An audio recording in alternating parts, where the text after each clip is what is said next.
Hi everybody, VST here at S22 Tech.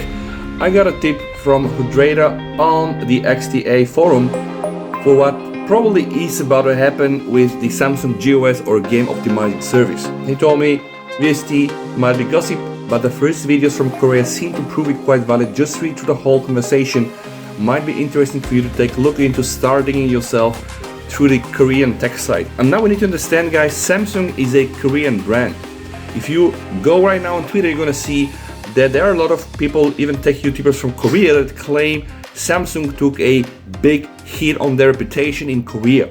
They're not happy with the Exynos thing and with GOS, also Snapdragon and GOS and etc. People really feel like they have been cheated on. So let's just open here the Twitter conversation and let's try to read through. It all started with this tweet. This guy, GaryeonHan, I'm gonna link, by the way, this whole Twitter thread into the video description below. What TM Raw said, okay, that's manager at Samsung, at a town hall meeting: does it slow down native app performance? The basic app corresponds to the entire system heat management software, not GOS. I think this is really related to the GOS. And he's saying if a specific app causes abnormal CPU overload, the overall user experience is lowered. So the software lists up and manages the apps by collaborating with the developer. So I need to understand this a bit.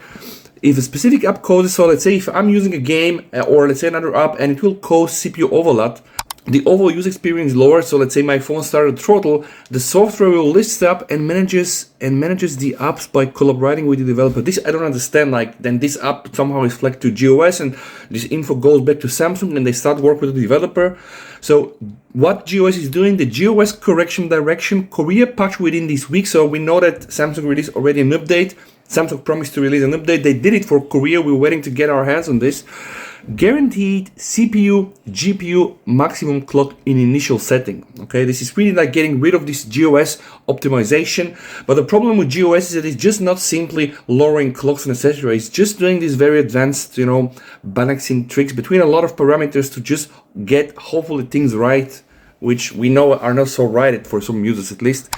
Provide game performance management mode, hidden performance limitations as before, which means, this is what I don't understand. So they will allow you to bump up the clock. So you're gonna get the maximum clock on the CPU and GPU. And I tested this in one of my videos and we've seen that without the GOS, the GPU was hitting 500 megahertz.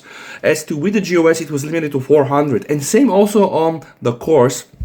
Now with this update that we're gonna get, we're going to get rid of these limitations on the clock. So we're going to use the CPU and the GPU, the maximum clock. And it's internal to see also how much power they will draw and consume, because the hidden performance limitations still will apply.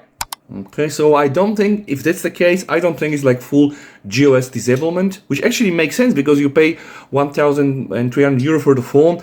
And if you use it like this, maybe it's going to die, right? Provides a bypass function to turn off GOS. Other models will be updated sequentially. This is interesting here, guys, specifically for gamers. The degree of decrease in CPU, GPU performance by game. Genshin impact.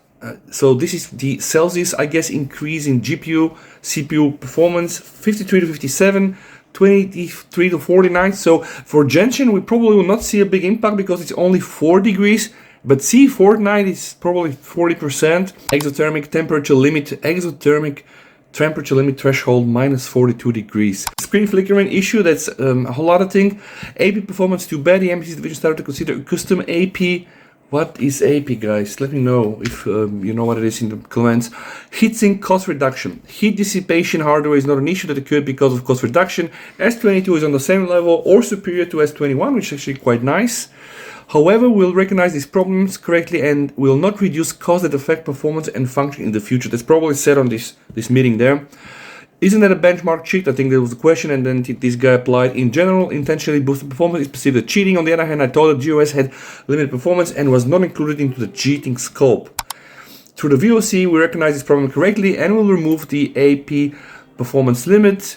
Alright, and then there are some more tweets, guys. This is really the update right now. I'm gonna put the link down below. Follow this guy on Twitter. He seems to be very much aligned with what happens in Korea, because he cannot really understand Korean. So it's very nice that we have people posting on this one. And let's hope that once we get the app an update on our phones, we're gonna be able to test this. Okay. Have a nice rest of the day. Stay safe. You're gonna have any VST over and